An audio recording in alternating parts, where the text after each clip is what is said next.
अस्सलामुअलैकुम। Welcome to YouTube channel home kitchen. उम्मीद है आप सब खैरियत से हैं। आज हम वेजिटेबल सैंडविच बनाने लगे हैं। वीडियो को शुरू करने से पहले आपसे गुजारिश है कि हमारे चैनल को सब्सक्राइब कर दें और साथ में मौजूद बेल आइकन दबा दें ताकि हर न्यू आने वाली रेसिपी का नोटिफिकेशन आपको मिलता रहे। अब हम रेसिपी बनाना शुरू करते हैं। सबसे पहले हम रेसिपी के अज्जा की मिकदार को देख लेते हैं।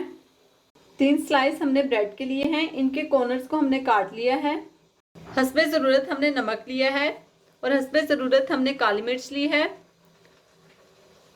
2 टेबलस्पून हमने प्याज ली है, इसको हमने बारीक बारीक काट लिया है। 2 टेबलस्पून हमने टमाटर लिया है, इनको भी हमने छोटा छोटा काट लिया है। 2 टेबलस्पून हमने शिमला मिर्च ली है, इसको भी हमने बारीक बारीक काट लिया है। थोड़ी सी हमने मोज़रेला चीज़ ली है और 3 टेबलस्पून हमने मायोनीज ली है। अब हम रेसिपी बनाना शुरू करते हैं। सबसे पहले हम बाउल में वेजिटेबल्स शामिल करेंगे।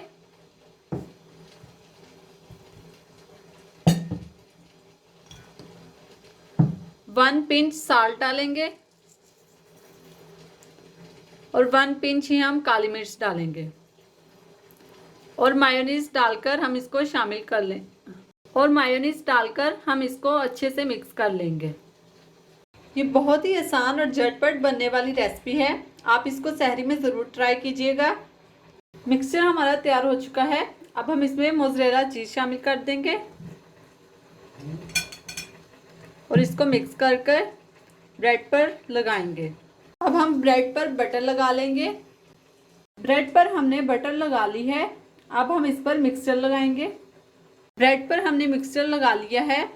अब हम इस ब्रेड को उठाकर इस पे रखेंगे और इस ब्रेड को उठाकर हम इस ब्रेड पर रख देंगे। सैंडविच हमारा तैयार हो चुका है। अब हम इसे 2 मिनट के लिए तवे पे सेक लेंगे। फ्लेम को हमने ऑन कर दिया है। तवा हमारा गर्म हो चुका है। अब हम इसमें बटर डालेंगे और इसको अच्छे से ग्रीस करके इस पे अपने सैंडविच रख देंगे। आप देख सकते हैं सैंडविच को हमने तवे पर रख दिया है। दोनों जगहों को हम 2 मिनट के लिए अच्छी तरह से सेक लेंगे ताकि इस पे अच्छा सा गोल्डन रंग कलर आ जाए। 2 मिनट हो चुके हैं। अब हम ऊपर वाली साइड को 2 मिनट के लिए सेक लेंगे।